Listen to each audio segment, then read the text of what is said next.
Kita semua tahu lah ya, ada satu candaan yang kayaknya wajib banget muncul di grup-grup chat keluarga atau teman pas bulan Ramadan. Pasti tahu kan yang mana? Nah, ini dia, pertanyaan sakti. Puasa kok malah marah-marah? Walaupun seringnya jadi bahan ketawa ketiwi, tapi kalau kita jujur sama diri sendiri, ini kan nyata banget ya. Kita semua pasti pernah ada di posisi itu. Niatnya ibadah, tapi kok ya sumbu kesabaran jadi pendek banget. Saking umumnya fenomena ini, sampai ada loh istilah gaulnya, bukan intermittent fasting katanya, tapi intermittent angeringing.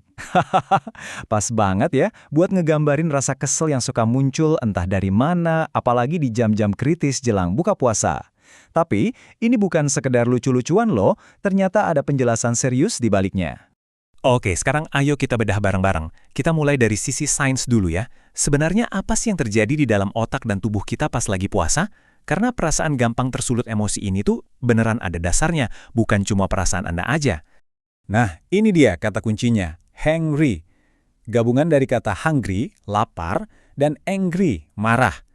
Ini bukan sekedar istilah, tapi sebuah respons fisiologis yang nyata. Jadi, kalau Anda merasa jadi lebih sensitif atau gampang marah pas lagi lapar, itu bukan berarti Anda orangnya pemarah, sama sekali bukan. Itu justru sinyal dari tubuh Anda yang nggak bisa diabaikan. Jadi, siapa aja sih biang keroknya? Yuk kita lihat. Pertama, gula darah kita anjlok. Ini bikin bagian otak yang tugasnya ngatur emosi jadi kayak sedikit error. Terus, dehidrasi ringan. Walaupun cuma sedikit kurang cairan, ini ngaruh banget ke konsentrasi dan mood. Jangan lupa, pola tidur kita juga berubah total kan, karena harus bangun sahur dan ada terawih. Dan, buat yang terbiasa ngopi atau merokok, ini ada efek sakaunya juga. Kalau semua ini digabung, ya jadilah badai sempurna yang bikin emosi kita jadi goyah. Tapi, ceritanya nggak berhenti di soal biologi tubuh aja. Justru dari sini, kita masuk ke dimensi yang lebih dalam lagi. Ini semua ternyata adalah bagian dari sebuah ujian spiritual. Ada sebuah hadis yang jadi pengingat penting banget buat kita semua, yang intinya bilang kalau puasa itu esensinya bukan cuma menahan lapar dan dahaga, tapi juga, dan ini yang justru jadi tantangannya, menahan diri dari ucapan yang sia-sia dan perbuatan yang buruk. Nah, kalau kita lihat dari sudut pandang ini, perspektifnya langsung berubah total kan? Artinya, tantangan fisik yang kita rasakan ini sebetulnya adalah arena latihan spiritual kita.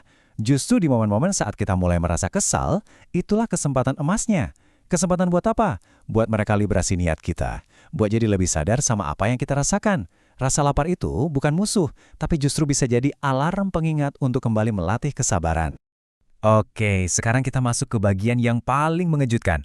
Ada sebuah plot twist yang mungkin sama sekali nggak kita duga, apalagi kalau kita lagi ngerasain sengsaranya di hari-hari pertama puasa. Pertanyaannya jadi begini, apa iya puasa itu selalu bikin kita marah-marah terus-terusan selama sebulan penuh? Siap-siap ya, karena jawabannya mungkin di luar dugaan. Ternyata, riset menunjukkan hal yang sebaliknya. Coba deh kita lihat grafiknya. Seiring berjalannya bulan Ramadan, level emosi-emosi negatif itu justru cenderung menurun. Dan yang lebih keren lagi, emosi-emosi positif seperti rasa bahagia dan tenang malah bisa meningkat. Kok bisa gitu? Jawabannya sederhana. Tubuh dan pikiran kita itu luar biasa. Mereka beradaptasi. Jadi rasa jengkel di awal-awal puasa itu, anggap aja dia cuma tamu sementara. Dia datang, tapi nggak akan nginep lama-lama. Jadi tenang aja, ada harapan kok. Oke, teorinya udah dapat, sainsnya ngerti, sisi spiritualnya juga. Sekarang, prakteknya gimana? Apa yang bisa kita lakukan pas si tamu sementara yang bikin kesal itu tiba-tiba datang? Nah, ini dia bagian paling praktisnya. Cara kita bisa merekalibrasi niat kita saat itu juga. Coba deh, teknik simple ini kita sebut aja reset 3 detik. Gampang banget. 1. Sadari. Pas rasa marah itu datang, jangan dihakimi, jangan dilawan. Terima aja dulu. Oh, oke, aku lagi ngerasa marah nih. 2. Bernafas. Langsung tarik nafas yang dalam dan pelan. Ini ngasih jeda sepersekian detik yang krusial banget antara emosi dan reaksi. 3. Dan ini kuncinya. Ingat. Ingat lagi. Niat awalku puasa ini untuk apa sih? Cuma 3 langkah ini, tapi dampaknya bisa instan mengubah cara kita merespons. Dan pada akhirnya, semua obrolan kita ini mengerucut pada satu pertanyaan untuk kita renungkan baik-baik. Ketika kita berpuasa, yang sesungguhnya sedang dilatih dan diuji itu perut kita atau hati kita. Mungkin rasa lapar ini hanyalah sebuah alat, sebuah ujian kecil untuk melatih sesuatu yang jauh, jauh lebih besar di dalam diri kita.